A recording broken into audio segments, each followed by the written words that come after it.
અમરેલી જિલ્લાના સાવરકુંડલા અમરેલી વચ્ચેનો national highway પૂરના પ્રકોપમાં ધોવાઈ જતા બે ભાગમાં વહેંચાઈ ગયો હતો, જેના કારણે રાજુલા, સાવરકુંડલા અને અમરેલી વચ્ચેનો મુખ્ય માર્ગ છેલ્લા 24 કલાકથી સંપૂર્ણપણે બંધ રહ્યો હતો.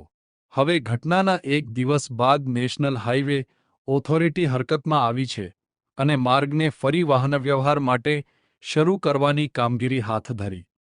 પૂરના ભારે પ્રવાહમાં સાવરકુંડલા અમરેલી વચ્ચેનો નેશનલ હાઇવે ધોવાઈ જતાં રસ્તો બે ભાગમાં તૂટી ગયો હતો, જેના કારણે છેલ્લા 24 કલાકથી રાજુલા, સાવરકુંડલા અને અમરેલી વચ્ચેનો વાહનવ્યવહાર સંપૂર્ણપણે ખોરવાઈ ગયો હતો અને હજારો વાહનચાલકોને ભારે હાલાકીનો સામનો કરવો પડ્યો હતો. ઘટનાના 24 કલાક બાદ નેશનલ હાઇવે ઓથોરિટીની ટીમ સ્થળ પર પહોંચી હતી અને માર્ગને ફરી શરૂ કરવા માટે કામગીરી હાથ ધરી છે.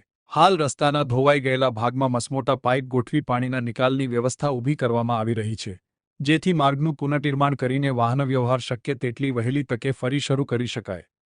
હાલ તંત્ર દ્વારા યુદ્ધના ધોરણે કામગીરી ચાલી રહી છે અને માર્ગને સુરક્ષિત બનાવી વાહનવ્યવહાર શરૂ કરવા પ્રયાસ કરવામાં આવી રહ્યા છે.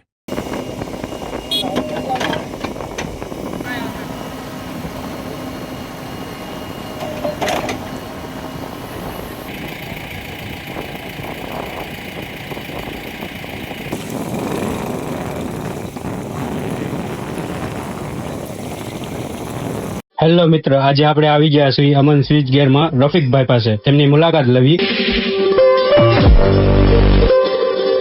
અમારે ત્યાં મોટરો, પેનલ, ઇલેક્ટ્રિક, ઇલેક્ટ્રોનિક દરેક વસ્તુ 1 HP થી લઈને 1000 HP સુધીની મોટરો, તેમજ દરેક ટાઈપના પેનલ બોર્ડ, એપીએફસી પેનલ, વીસીબી પેનલ દરેક વસ્તુ મળી રહેશે.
અત્યારે હાલમાં પાણી ભરેલું હતું, પાણી ઓછું થયું એટલે એક સાઈડનો રસ્તો ચાલુ કરી દીધો છે હાલમાં 4 વ્હીલ માટે, અને બીજી સાઈડનું જે હાલમાં કામ ચાલુ છે જે આઈ થિંક તો 1 થી 1.5 કલાકની અંદર પતી જશે, એટલે તમામ માટે ચાલુ કરી દઈશું.